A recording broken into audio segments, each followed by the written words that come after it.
साथे बोले क्या मजा है बुलबुलों से पूछियो अल्लाह अल्लाह इसे शीरी रिश्तुना शीरे शाकर भी गुनद जानम तमाम पदका समय सभी साहेब ও হযরত দিগের উলামায়ে কেরাম ও দিনদার মুসলমান ভাই বোনেরা সর্বপ্রথম আল্লাহ রাব্বুল আলামিনের দরবারে শুকরিয়া আদায় করছি এই জন্যই মহান আল্লাহ রাব্বুল আলামিনের মহান একটা হুকুম ছিল মাগরিবের 3 রাকাত ফরজ নামাজ আল্লাহ তাআলা আমাদেরকে দয়া মায়া করে জামাতের সহিত আদায় করার তৌফিক দান করেছেন এজন্য দিল থেকে শুকরিয়া আদায় করি আলহামদুলিল্লাহ আর আল্লাহ তাআলা বলেন আল্লাহ হে আমার বান্দারা আমার নিয়ামত যদি শুকরিয়া আদায় করো আমি তোমাদের নিয়ামতের শুকরিয়া নিয়ামত বাড়াই দেব অবশ্যই বাড়াই দেব কোনো সন্দেহের মধ্যে নাই যদি আমার নিয়ামত পাইয়াও শুকরিয়া আদায় না করো তাহলে আমার কঠিন শাস্তির ব্যবস্থা রয়েছে অর্থাৎ সর্ব অবস্থার মধ্যে আল্লাহ তাআলাকে স্মরণ করা আমি জমিতে যাই খেতে যাই যেখানে যাই না কেন সব থাকবে কি আমার সামনে আল্লাহ কে থাকবে আল্লাহ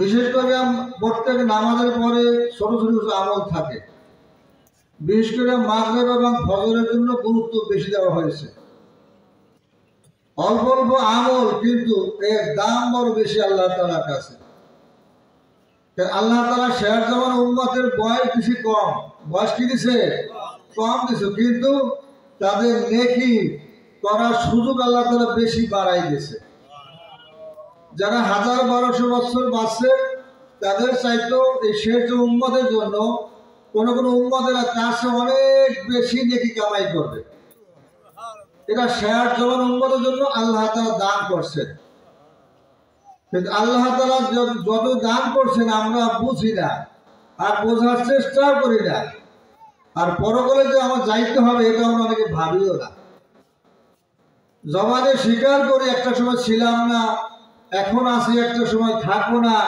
কিন্তু অন্তরে বুঝে না অন্তরে কি করে না অন্তরে বুঝাইতে চাই না আমরা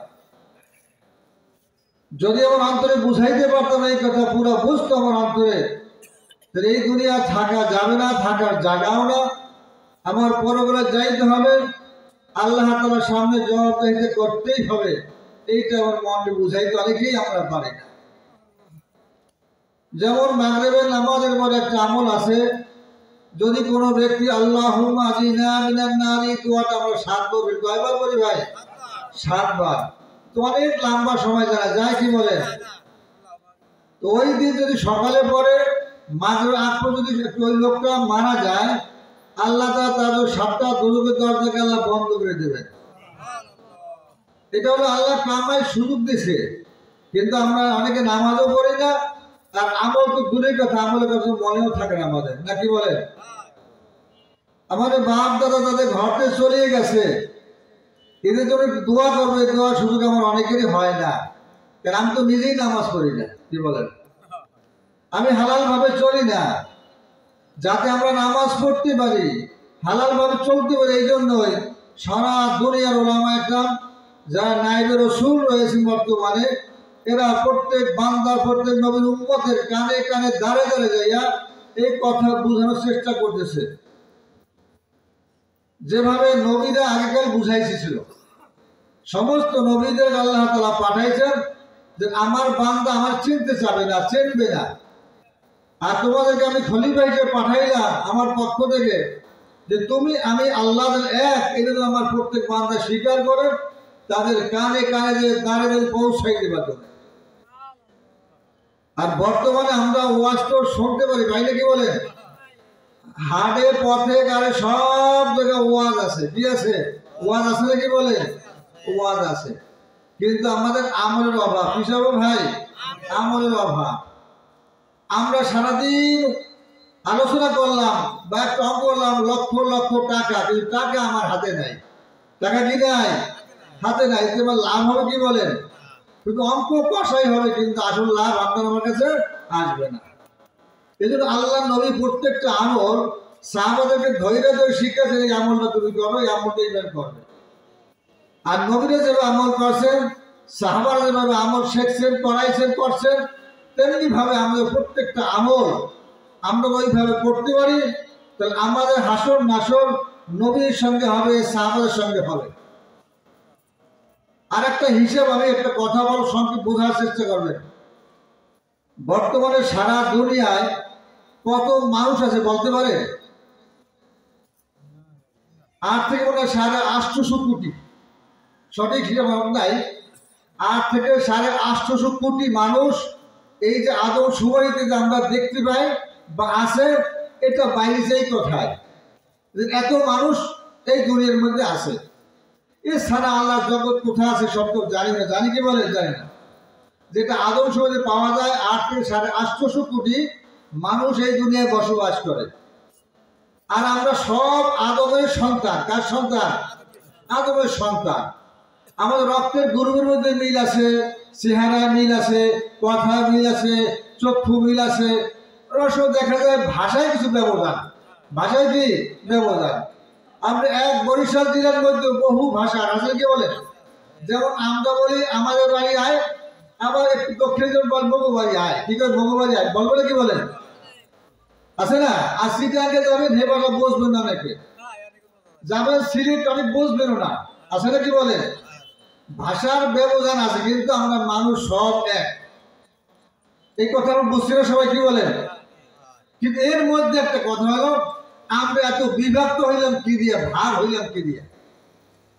এক জাতিকে মুসলমান বলা হয়, এরাও মানুষ। একটা খ্রিস্টান, তারাও মানুষ। একটা হিন্দু, তারাও মানুষ। একটা বৌদ্ধ, তারাও মানুষ। আমরা কি হবে?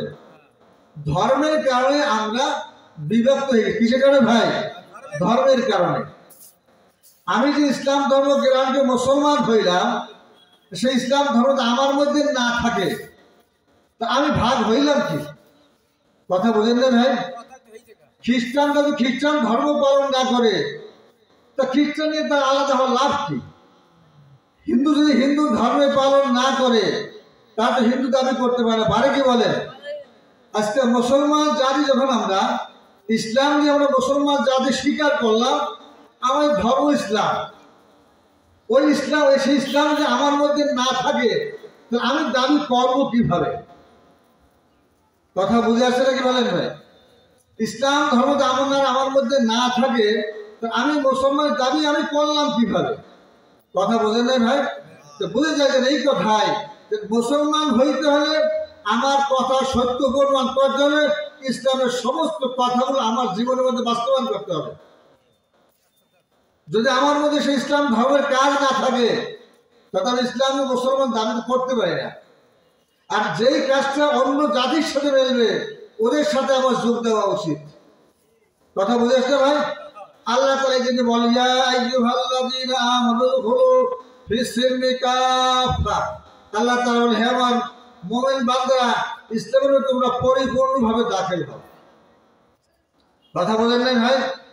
এক উদাহরণ দিয়েছে, একটা লোক মশারির মধ্যে ঘুমাইছে, কিন্তু একখান হাত বাইরা, মাত্র একখান হাত কি বাইরা। কেউ কি বলবে যে পুরোপুরি সে মশারির মধ্যে আছে? বলতে পারবে? কেন? একখান হাত তার বাইরা, একটা আঙুল যদি বাইরে থাকে তবু সে বলতে পারবে। কি বলে? যতক্ষণ পর্যন্ত আমার সামনে যে ইসলামের কাজগুলো আসবে, এই কাজগুলো আমি পরিপূর্ণভাবে আমি না করি, আমি স্বীকার না করি, এতক্ষণ পর্যন্ত আমি পরিপূর্ণ মুসলমান আমি স্বীকার করতে পারবো না। পারবো কি বলেন? পারবো না। যে কথা বলছিলাম যে মাগরিব ও ফজরের পরে কিছু আমল থাকে, কি থাকে ভাই? আমল। একটা হচ্ছে আল্লাহুম্মা আজিনা 7বার আমরা করি, তাহলে কি হয় ভাই? যদি সকাল থেকে সন্ধ্যা পর্যন্ত আমি মারা যাই, তাহলে আমার জন্য 7টা দরজা বন্ধ হয়ে যাবে। ঠিক না কি বলেন? এইভাবে যে আমলগুলো আছে, যেমন সূরা হাসর তেলাওয়াত করলে যে লাভ হয়, যে 3 আয়াত হাসর, সূরা হাসরের শেষে 3 আয়াত যদি কোনো মানুষ ফজর এবং মাগরিবের পরে পড়ে, ফজরে পড়লে মাগরিবের আগ পর্যন্ত তার জন্য 70,000 ফেরেশতা দোয়া করে। কত বড় ভাই? 70,000 দোয়া। কি দোয়া করে? 2টা দোয়া করে। দোয়া করে 2টা। একটা হলো, আল্লাহ এই বান্দারে মাফ করে দাও। একটা দোয়া কি করে? এই বান্দারে মাফ করে দাও। আরেকটা দোয়া কি? আল্লাহ বান্দাকে রহম করো। কি করো? রহম করো।